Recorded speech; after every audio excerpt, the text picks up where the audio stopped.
Un cordial saludo para todos. Mi nombre es Carlos Erazo y hoy vamos a hablar de un tema súper interesante que está muy vigente, la relación entre la política, los textos y los discursos en las políticas educativas. No solo es algo de leyes y decisiones, es un juego de palabras, ideas y poder que moldean nuestro sistema educativo. La política en educación no es solo lo que vemos en las noticias o los debates, es mucho más complejo. No es tomar decisiones o crear leyes, también se trata de esos textos que se escriben, los discursos que escuchamos y sobre todo los efectos que todo eso genera en la sociedad. Por ejemplo, cuando hablamos de autoridad en política educativa, la clave es que esta autoridad casi siempre viene del Estado y sin ese respaldo las políticas no tendrían peso ni sentido. Para entender realmente la política hay que mirar tres cosas: los textos que se producen, los discursos que se construyen y cómo eso impacta en la vida escolar y la formación de los estudiantes. Todo está conectado. El Estado-Nación es el gran protagonista cuando hablamos de autoridad. Él es quien legitima, quien da el visto bueno para que ciertas políticas se apliquen. Pero ojo, esta no es solo una relación de poder fría, es también una manera de gestionar lo que la sociedad espera y de construir lo que llamamos ciudadanía, ese sentido de pertenencia y responsabilidad.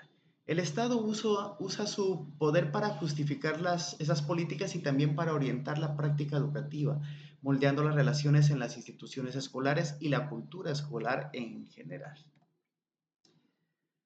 Ahora, cuando pensamos en cómo se hacen las políticas públicas, es común escuchar que hay seis fases básicas. Primero definimos el problema, luego fijamos metas claras, evaluamos las opciones posibles, aplicamos la política, revisamos qué resultado tuvo y finalmente ajustamos lo que sea necesario. Pero aquí va un dato importante. En la práctica este proceso no es tan ordenadito, más bien es una montaña rusa con idas y vueltas, avances y retrocesos. Por eso no podemos pensar que la política es solo un trámite lógico, es mucho más complejo. La teoría racional nos dice que en la toma de decisiones políticas influyen básicamente tres cosas: los valores, que son nuestras creencias y lo que consideramos importante; la racionalidad, o sea, tratar de pensar con lógica, aunque no siempre lo logremos; y la organización, cómo se estructuran las decisiones dentro de la institución. Así, aunque intentemos ser racionales, siempre están esas ideas y formas de hacer las cosas que le dan color y moldean el resultado final. Esto nos ayuda a ver que el proceso nunca es 100%, no siempre es objetivo ni neutro. Los textos políticos, las leyes, discursos o documentos son mucho más que palabras en papel. Estos textos forman parte de un discurso que es un conjunto de ideas y narrativas que comunican y ejercen poder, legitimando ciertas verdades a las que la sociedad se suele adherir sin cuestionar. Por ejemplo, un currículo o una ley educativa puede legitimar ciertas pedagogías o enfoques didácticos y controlar las ideas y prácticas que pueden o no desarrollarse en las aulas. Entender estos discursos es clave para comprender quién tiene la autoridad en la educación y cómo se construyen las prácticas educativas. Un punto súper interesante es que los textos políticos no están solos, no son frases aisladas, se conectan con otros textos y discursos creando una red que llamamos intertextualidad. Esta red fortalece los argumentos y las estrategias políticas porque cada texto apoya o dialoga con otros. Imaginemos una conversación gigante donde cada palabra influye en la siguiente. Así es como se construyen los significados en política, influyendo en cómo se interpretan y aplican en las instituciones escolares. Las políticas no nacen en el aire, siempre están en un contexto social y cultural que condiciona todo. Aquí entran en juego los imaginarios sociales. Esas ideas sobre el éxito, la equidad y el futuro de la educación afectan no solo cómo se diseñan las políticas, sino cómo las recibe y las interpreta la gente. Por eso, para entender las políticas públicas hay que entender también la cultura y las creencias que las rodean.